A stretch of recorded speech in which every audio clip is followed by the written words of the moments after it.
Ma'am, I video share how the kind I ma'am the MBBS tambini basing na Russia da I want the power fabiro I do chahi ani home sures mana parents sing na amasung students sing na I want the belief to birga trust to birga thaja birga aina chhatra pushalaga moi emission mafam chana aina Russia da emission torga moi hoji mafam chana loina lady I more than 15 students mo I pow fabiro patike I chhatra tranga mo lay ado ai gi office ti leijade ai gi imung da ai gi yum da khoi gi ahalaman singa khoi baba hoi aduga paw fauna birakan adumana aina pusan jabane adu mayam na interest le biba medical student sing aduga hatak nit thagraba sing hatak ki chahi gi di lei chhatra sing aduga hatak thagadori ba sing duna khoi gi before august ki mamang da aingon da paw fawir or russia gi medical tambini ba sing na ai video da mayam la sing mayam thagat chari akhoi she holi she han dore ba ko ado han bagi kano khoi taxi lane ba akhoi moscow fo sakada ba ado che anuna akhoi breakfast speaker ga breakfast tawraga halan dor akhoi sa breakfast taw dor akhoi ki breakfast ya harake apple lare coffee machine lagi coffee restaurant gi data aduga yerum atu sina meat ne sausage thabi butter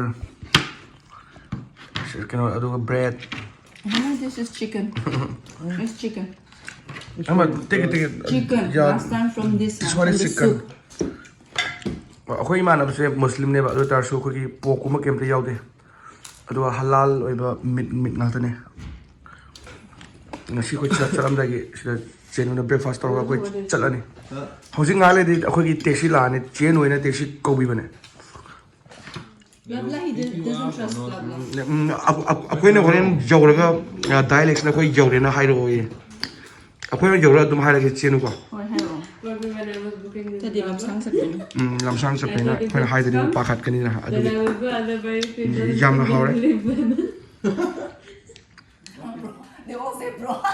I bro. Ako je mapanda ako low lai Moscow bok tin bagi gari ako cheno ako ka kaina ni ako je breakfast shop sulo hai ako poche loina pek to sulo hai ado ako je sidagi Moscow fau chalane bako cheno Moscow fau pung kya ro chang du ja 2.5 hours.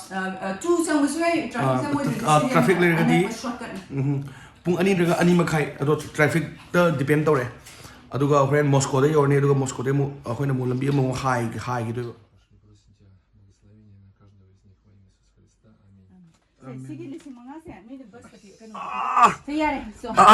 for taxi fare. Kaya paisa ka pili Taxi ki figure ba? Chino yung da Manipur la kanda kaya tao siya hoy maybe in Delhi or Manipur I will be there. Yeah, thank you so much. Maning da bagas na hapare.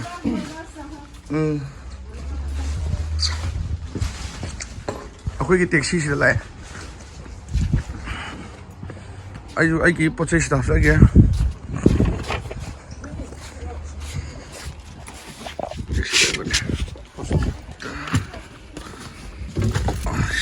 Sida hape.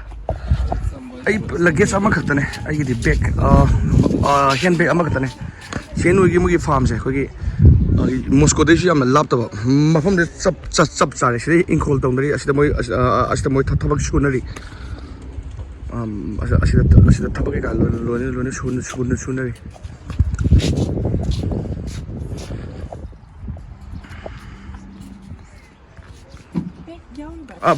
ata isin lore khoi keno bag amam phone popor paina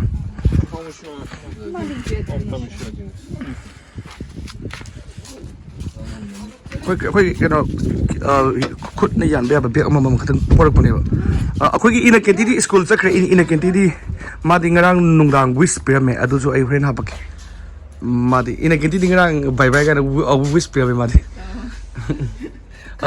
ina kenti already give wishes for journey yesterday night ma hojiti ma school chakre. We'll see. It was nice to have you here. Yeah. Thank you very much, and wish you a very good journey. And maybe see you again sometime. Yeah, in India. We want you to visit India now. After 15 days we will be in India. All right. Yeah. Only one. Okay. Not many. Thank you, bro. They will go. Bye-bye, Alex, bro. Bye-bye. We'll miss you. Really, Me we'll too. miss you. When, if we are coming to Russia, then I think it's so nearby.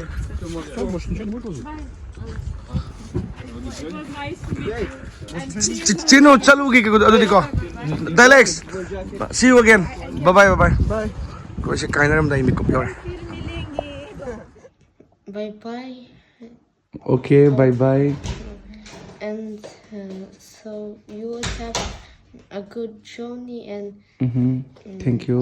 Thagat chari. Kaya mo na kindi to sang. Madi tum gadabane ko akoina hay yung ta chat to ina thengnaroi mana akoida chatpagi journey gi afaba wahi afaba oina ba haibiri ba haywai yumda manipur da india da manipur da lag kanda akoida lagada ko Laki hayo. like it. laki Koira good ki night hayo. good night Koira ki hayo. Koira ki laki hayo. Laki hayo. Like it. laki So the good night hayo mo chok tu mo so. Good night. Good night, bye-bye. Thieng re baro tare. Mai mu thalu ina kenti ko. matum masangre Mai mu thalu.